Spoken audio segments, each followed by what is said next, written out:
Welcome back to the Fright Flicks review of the Chiller TV original series, Slasher. My name is Nate. You can find me on social media at NateFlix. Normally, I am joined by Mike in reviewing these weekly episodes. Mike is buried, though. He's got his JoeBlow.com cartoon Roomies that he's constantly working on. Go to JoeBlow.com, check out Roomies. And we are also working on some short horror films ourselves, so be on the lookout for those. But let's get down to the matter at hand. Episode 6 of 8 of Slasher, entitled The One Who Sows His Own Flesh. Each week, old Condom Head stalks victims and kills them according to the traditional punishments of the 7 deadly sins. And some of the episodes are very much episodic. There's always the ongoing story, but this is one of those episodes that really zeroes in on one particular character and their sin. Depending on how you look at this episode, The One Who Sows His Own Flesh is either the best or the worst episode that they've done yet. I think it's the best, but I've got to say, it's the least enjoyable episode that they've done yet. Although I think it's probably the best because it's the most powerful, the most affecting. It also recasts for the first time the Executioner, our villain for the series, into the role of, I don't want to say hero, but I will say that after a few minutes into the episode, you are literally sitting there waiting for the Executioner to show up and kill this piece of shit. The fact that you have to wait all the way to the very end of the episode is painful, but it really drives the point home, where this is not a mad slasher. There is a method to this serial killer's madness, and for at least the second time this season, the murder is justified, for lack of a better term.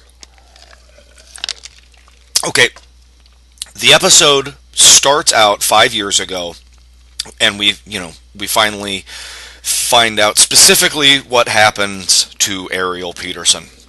And the Ian Vaughn, the local lawman in charge of the investigation of Ariel Peterson, is the one who picked her up. And in a very well acted and hard to watch scene, the first 5 minutes of the show just depicts what happened. He picks her up, they have a conversation, it gets creepy, and then he pulls off to the side of the road and rapes her. The episode does cut away to Sarah and to the man in prison for the Executioner killings.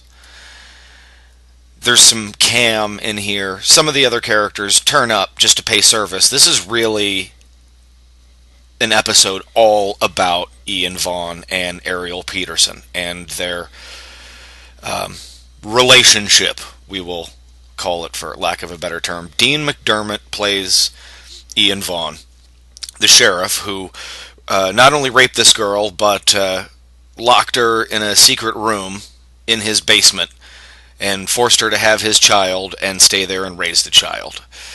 She is smart enough to be planning her escape, smart enough to never let on, and to always be placating towards this deranged man. McDermott, once again, he kills it. He made me hate this character. So, good job to that actor.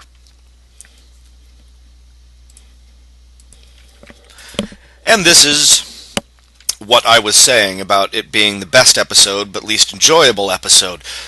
We go far afield from all of the things that make this sort of horror, that make slasher horror so fun, the vicarious thrills, by focusing on this story, by giving the characters some room to breathe and the actors some room to work, they tell a very personal, very affecting, very scary story. How horrifying is it what happened to Ariel Peterson?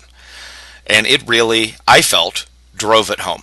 So, an excellent episode, but absolutely in no way was it any fun to watch, because they did too good a job in making it feel real and making you feel for this girl who was held captive and raped repeatedly for 5 years. So that's nuts. The sheriff is captured by the executioner at the end and burned alive in a crematorium.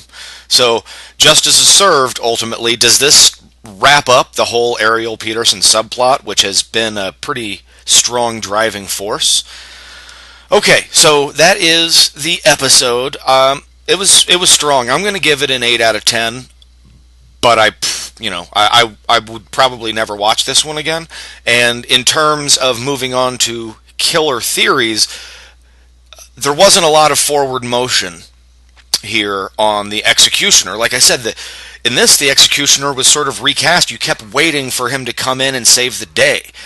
Now, what we at Killer Theories have learned from this lack of information is that the executioner has been killing people involved with the Ariel Peterson case, but now you have to assume that the executioner did not know Ariel Peterson was alive, or where she was, or who precisely took her, because until Sarah and Cam and the other notable characters, until they find out the truth about Ariel Peterson and Ian Vaughn, he isn't punished. Once it becomes public knowledge, he's punished. So the executioner didn't have insider knowledge on this, although he acted very quickly once he did have it. The logistics of that final kill, I hope that gets some sort of word of explanation. They go to great lengths to show how far the sheriff is running away from his problems, and he's going far away, and he gets to a cabin, the executioner is there waiting for him, knocks him out, he wakes up, and he's in a crematorium, back in civilization. So that's a lot of travel time, but then again, maybe it's just slasher movie, whatever.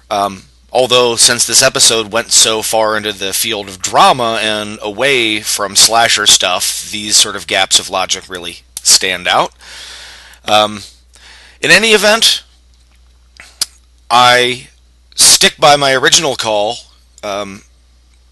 The deputy, Cam Henry, who will now probably step up and be in charge of the investigation, which really benefits him if he's the executioner. I'm still sticking with Cam Henry as being the executioner. It was my call from day one. Now, Sarah is also still very much in play, and from day one, that was Mike's killer theory, was that Sarah is herself the executioner, and it's the big fake out where the final girl is actually the bad guy. There are still some other suspects in play, but those two are the only real strong contenders the way I see it. Sarah's husband, Dylan, I don't know, still feels like a red herring to me. Next week, we have the penultimate episode of Slasher, episode 7 of 8, and it looks like it's getting hot. Sarah's erstwhile father, Tom Winston, looks like he is about to break out of jail and come back to Waterbury and raise some hell. I think it's probably going to be to protect his daughter. This episode actually they didn't contest that fact. Like, okay, she's probably his daughter. Let's move on. So that's going to come to a head next week.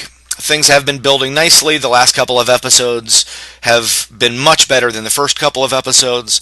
Slasher, definitely worth checking out on Chiller TV. I will be back next week for the review of the penultimate episode of Slasher, entitled In the Pride of His Face.